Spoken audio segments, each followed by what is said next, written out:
Muito bem, sejam todos muito bem-vindos à nossa aula de hoje. Vamos dar início ao novo tema, se chama Políticas Públicas de Saúde.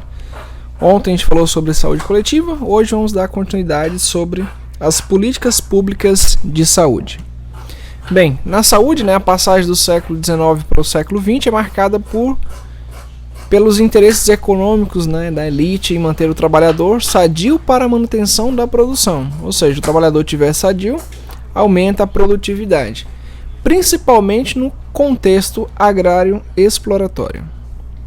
No final já do século XIX, no começo do processo de urbanização e também de modernização da cidade, nesse período o antigo e o moderno buscavam conviver na formação de novo Brasil, agora republicano. Bem, a medicina teria de se empenhar na luta contra os males da nação, o que justificaria as medidas intervencionistas e autoritárias utilizadas nesta época.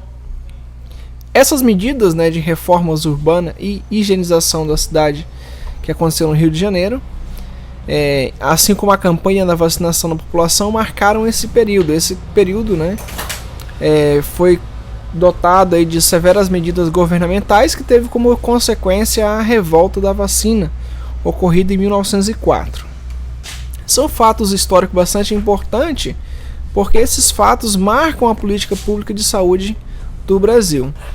Nesse período também a sociedade era basicamente rural, mas iniciava-se em um período de transformação social que seria acelerado na primeira metade do século XX. Na era Vargas, grandes obras, industrializações e posicionamento de mercado também foi tomado nesse período. Já o Sistema Único de Saúde, o SUS, ele pode ser entendido em primeiro lugar como uma política de Estado, materialização e de uma decisão adotada pelo Congresso Nacional em 1988, com a chamada Constituição Cidadã, que considera a saúde como um direito de cidadania e de dever do Estado. Então, por aí começou a formar-se o Sistema Único de Saúde que a gente conhece hoje. Então surge em contraponto as perspectivas liberal e o neoliberal, que defendem a redução do papel do Estado na garantia das condições de vida e da saúde da população brasileira. O SUS é um projeto que assume e consagra os princípios de universalidade, equidade e integralidade na atenção da saúde da população brasileira. Ontem a gente falou um pouquinho sobre isso em saúde coletiva. Hoje, mais uma vez, vamos falando sobre o Sistema Único de Saúde.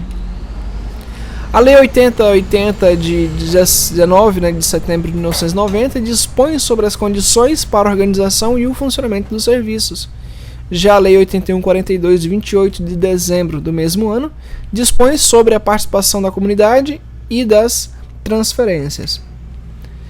Em 53 é criado o Ministério da Saúde, em 86 é feito o 8º Congresso de Conferência Nacional de Saúde, e em 87 forma-se o Sistema Unificado e Descentralizado de Saúde, o SUDES.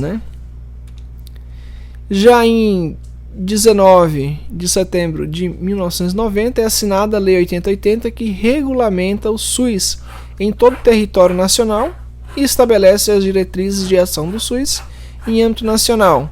No artigo 2 diz que a saúde é um direito fundamental do ser humano, devendo o Estado prover condições indispensáveis para o seu pleno exercício. Os princípios fundamentais do SUS, no artigo 196 da Constituição Federal de 88, diz que a saúde é direito de todos, dever do Estado, garantido mediante políticas sociais e econômicas que visem a redução dos riscos de doenças e de outros agravos e ao acesso igualitário às ações e serviços para a promoção, proteção e recuperação da saúde. Então, em 88, no artigo 196, a gente vê que a saúde é um direito de todos, é dever do Estado, todos têm que ter acesso livre, igualitário para ambos, e sempre o Estado fazendo a promoção e o serviço de saúde visando prevenir, proteger e também recuperar aqueles que estão enfermos. Muito bem. Dentro do Sistema Único de Saúde, a gente viu que existe um dos seus princípios, é a universalidade. A universalidade ele é uma ideia ao ser alcançada, indicando, portanto, umas características do sistema que pretendem construir um caminho para a sua construção e precisam eliminar barreiras jurídicas, econômicas, culturais e sociais que se interpõem entre a população e o serviço prestado a essa população que está sendo oferecido. Já a equidade é um princípio de justiça, não é igualdade, é diferente. Na aula de ontem ainda comentei, equidade diferente de igualdade. Então a equidade é um princípio de justiça social porque busca diminuir desigualdade. Isso significa tratar desigualmente aos desiguais, investindo mais onde a carência é maior. Certo? Então vamos ver o que significa isso, investir mais onde a carência é maior? Olhem essa imagem. Aqui temos igualdade e do outro lado temos justiça. E o que a gente fala no princípio do SUS sobre equidade? Significa tratar desigualmente os desiguais, investindo onde tem mais carência.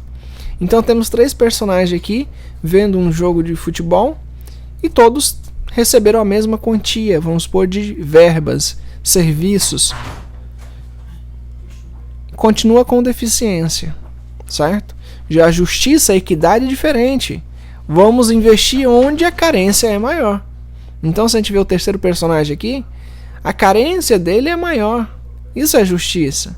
Então, ele vai receber mais verbas, aquele município vai receber mais verbas que outros municípios. Tá bom? E, por último, temos também a integralidade, que diz respeito ao conjunto de ações de promoções da saúde, prevenção e de riscos e agravos quanto à assistência e também à recuperação. Então, tudo isso vem em relação à integralidade, são os princípios básicos do SUS.